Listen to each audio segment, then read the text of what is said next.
لیکن کیونکہ امریکہ پہلے ہی سب کو الرٹ کر چکا تھا، اس لیے شام نے کوئی جواب نہیں دیا۔ اس کے بعد ہائی جیکرز نے یرغمالیوں کو ان کی قومیت کے حساب سے الگ کرنا شروع کر دیا۔ ایسا لگ رہا تھا کہ وہ امریکی اور یہودیوں کو ڈھونڈ رہے تھے۔ انہوں نے ٹوٹل 20 مسافر الگ کیے، جن میں ایک بوڑھا جوڑا بھی شامل تھا، میرلان کلنگ آفر، اور ویل چیئر پر بیٹھا 69 سال کا اس کا شوہر لیون کلنگ آفر۔ ہائی جیکرز نے ان 20 لوگوں کو اوپر کے ڈیک پر شفٹ ہونے کو کہا، لیکن لیون کلنگ آفر اپنی ویل چیئر کی وجہ سے اوپر نہیں جا سکتا تھا۔ اس کی بیوی نے اس کو اکیلے چھوڑنے پر بہت شور مچایا، لیکن ہائی جیکرز نے بندوق کی زور پر اس کو چپ کروا دیا۔ دوستو، لیون کلنگ آفر اس بات پر کافی ناراض تھا اور لگاتار ہائی جیکرز کو برا بھلا بھی کہہ رہا تھا۔ کافی وقت گزرنے کے بعد بھی جب جہاز کو شام میں داخل ہونے کی اجازت نہیں ملی، تو تب ہائی جیکرز نے آخر کار اپنی ڈیمانڈ ریڈیو کے ذریعے اتھارٹیز کے سامنے رکھ دیں۔ 4 میں سے ایک، جو ان کا لیڈر لگ رہا تھا، اس نے ریڈیو پر بتایا کہ ان کا تعلق PLF یعنی فلسطین لبریشن فرنٹ سے ہے، اور وہ چاہتے ہیں کہ اسرائیل ان کے 50 ساتھیوں کو رہا کر دے۔ ساری چیزیں اب کھل کر سامنے آ چکی تھیں۔ خود کو ناروے کے شہری بتانے والے اصل میں فلسطینی تھے۔ اس ہائی جیکر کا نام یوسف مجید ملکی تھا، اور اس نے آخر میں کہا کہ اگر 3 بجے تک ان کی ڈیمانڈ پوری نہ کی گئی تو جہاز میں موجود یرغمالیوں کو وہ ایک ایک کر کے مارنا شروع کر دیں گے۔ اب یہ معاملہ اور زیادہ پیچیدہ ہو چکا تھا، جس میں 3 اور کردار بھی شامل ہو گئے تھے، اور وہ تھے شام، اسرائیل اور فلسطین۔ ہائی جیکرز کی طرف سے دی گئی ڈیڈ لائن قریب آنے لگی، لیکن نہ ہی ان کی ڈیمانڈز پوری ہوئیں اور نہ ہی کوئی مذاکراتی ٹیم ان تک پہنچ پائی۔ 3 بجے انہوں نے ایک پیغام بھیجا جس میں ان کا کہنا تھا کہ وہ ایک امریکن مسافر کو مار چکے ہیں اور اب دوسرے کی باری ہے، لیکن شام کے آفیشیل نے ان کی بات پر ذرا بھی دھیان نہیں دیا اور کہا کہ وہ یہاں سے چلے جائیں۔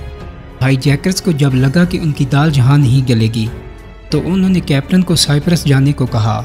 اس دوران امریکی انٹیلیجنس نیٹ ورک میں یہ افواہ پھیل چکی تھی کہ ایک امریکن کو مار دیا گیا ہے، لیکن دوسری طرف اس بات کی کوئی کنفرمیشن بھی نہیں تھی۔ اب کیونکہ ہائی جیکرز کی شناخت ہو چکی تھی، تو اٹلی نے فلسطینی صدر یاسر عرفات سے ڈائریکٹ رابطہ کیا، جو کہ فلسطین لبریشن آرگنائزیشن کے چیئرمین بھی تھے، اور ان سے پوچھا کہ کیا PLO کی اس میں کوئی انوالومنٹ تو نہیں ہے۔ لیکن یاسر عرفات نے نہ صرف اس ہائی جیکنگ سے لاتعلقی ظاہر کی، بلکہ اس معاملے کو سلجھانے کے لیے ایک مذاکراتی ٹیم بھی مصر روانہ کر دی۔ اس ٹیم میں ابو عباس بھی تھے، جو کہ PLF کے لیڈر تھے۔ تو ابو عباس نے سائپرس کے ریڈیو اسٹیشن کے ذریعے ہائی جیکرز کے ساتھ رابطہ کیا اور ان کو کہا کہ وہ مصر کی پورٹ سعید پر جائیں اور تمام مسافروں کے ساتھ اچھے طریقے سے پیش آئیں۔ ملکی، جو ہائی جیکرز کا لیڈر تھا، اس نے ابو عباس کی بات مانتے ہوئے کیپٹن کو مصر کی پورٹ سعید پر جانے کو کہا۔ مصر پہنچنے پر ابو عباس نے کیپٹن سے بھی معافی مانگی اور ہائی جیکرز کے ساتھ اکیلے میں کچھ بات چیت بھی کی۔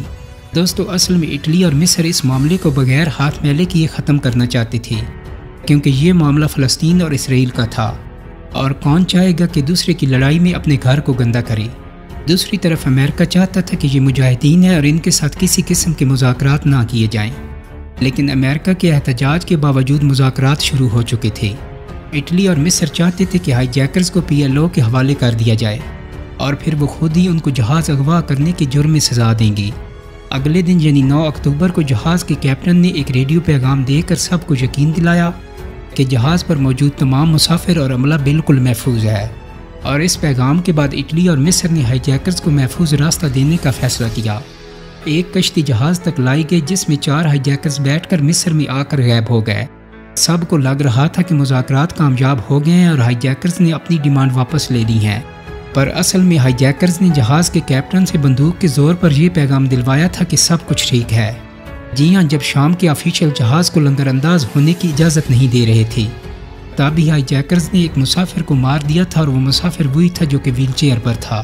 ہائی جیکرز نے اس کی لاش کو سمندر میں ہی پھینک دیا تھا۔ کئی گھنٹوں کے بعد ملنے والی اس خبر نے ایک تہلکہ سا مچا دیا۔ ہائی جیکرز جن کو آزاد چھوڑ دیا گیا تھا، وہ اصل میں ایک بہت بڑا جرم کر کے مصر کی سرزمین پر غائب ہو چکی تھے، تو اب ساری بندوقوں کا رخ مصر کی طرف ہو گیا تھا۔ اٹلی نے مصر کو کہا کہ ہائی جیکرز ان کے حوالے کرے، لیکن مصر بھی اس معاملے سے دور بھاگ رہا تھا۔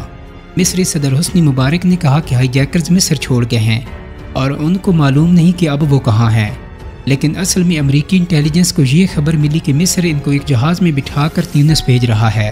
10 اکتوبر کو شام 6 بجے مصر کی المائزہ ایئر بیس سے ایک جہاز روانہ ہونے والا تھا، جس میں 4 ہائی جیکرز کو تیونس کے لیے روانہ کیا جا رہا تھا۔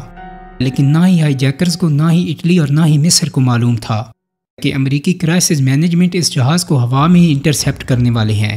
4 F-14 فائٹرز، 2 KA-6A ٹینکر اور 2 A-2C ریڈار جہازوں نے بحیرہ روم کے اوپر ہی پیٹرولنگ کرنا شروع کر دی۔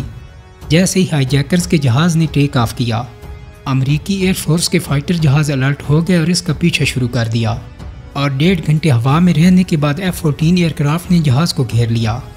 کیپٹن کو کہا گیا کہ وہ اٹلی میں نیٹو کی ایئر بیس سیگنالا میں لینڈ کرے۔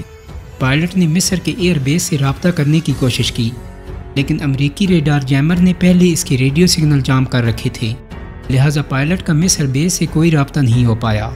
پائلٹ کے پاس اور کوئی چارہ نہیں تھا، لہٰذا اس نے اٹلی کی طرف جہاز کا رخ موڑ دیا، اور 11 اکتوبر رات کے 12:10 پر جہاز سیگنالا ایئر بیس سسلی پر لینڈ کر گیا۔ اس آپریشن کے بارے میں کسی کو بھی معلوم نہیں تھا۔ اٹلی کو خود اس آپریشن کے بارے میں تب معلوم ہوا جب جہاز سیگنالا ایئر بیس پر لینڈ کرنے والا تھا۔ اب کیونکہ یہ جہاز اٹلی میں لینڈ ہوا تھا، بحری جہاز بھی اٹلی کا ہائی جیک ہوا تھا اور قتل بھی اٹالین جہاز پر ہوا تھا، تو اس وجہ سے پہلا حق اٹلی کا تھا کہ وہ ان کی کسٹڈی لیں، لیکن امریکہ چاہتا تھا کہ ان کی کسٹڈی وہ لیں، تو لینڈ ہونے والے جہاز کو امریکی کمانڈوز نے گھیر لیا۔ لیکن دوستو، مزے کی بات یہ ہے کہ امریکی کمانڈوز کو 300 اٹالین کمانڈوز نے گھیر لیا۔ کئی گھنٹوں تک اٹالین اور امریکی ڈپلومیسی کی میٹنگ جاری رہی۔ پھر آخر کار صبح کو واشنگٹن سے ایک کال آئی اور انہوں نے امریکی کمانڈوز کو پیچھے ہٹنے کا حکم دیا۔ اٹلی اور امریکہ کے بیچ ایگریمنٹ اس شرط پر ہوا کہ اٹلی ان ہائی جیکرز کو سزا دلوائے گا۔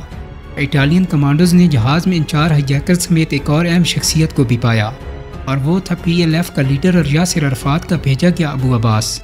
دوستو، ابو عباس کی جہاز میں موجودگی کی وجہ سے ایسا مانا جاتا ہے کہ اس نے یہ ساری ہائی جیکنگ پلان کی تھی۔ عرفات کو اس کا علم تھا کہ نہیں، اس بات کی کوئی کنفرمیشن نہیں ملی، لیکن ہائی جیکنگ کے ساتھ کنیکشن میں ثبوتوں کی کمی کی وجہ سے اٹلی نے ابو عباس کو چھوڑ دیا، جبکہ 4 ہائی جیکرز پر کیس چلا کر ان کو سزا دی گئی۔ جس ہائی جیکر نے قتل کیا تھا وہ تھا الملکی، اس کو 30 سال کی سزا سنائی گئی، جبکہ باقی تینوں ہائی جیکرز کو 15 سے 25 سال کی سزا سنائی گئی۔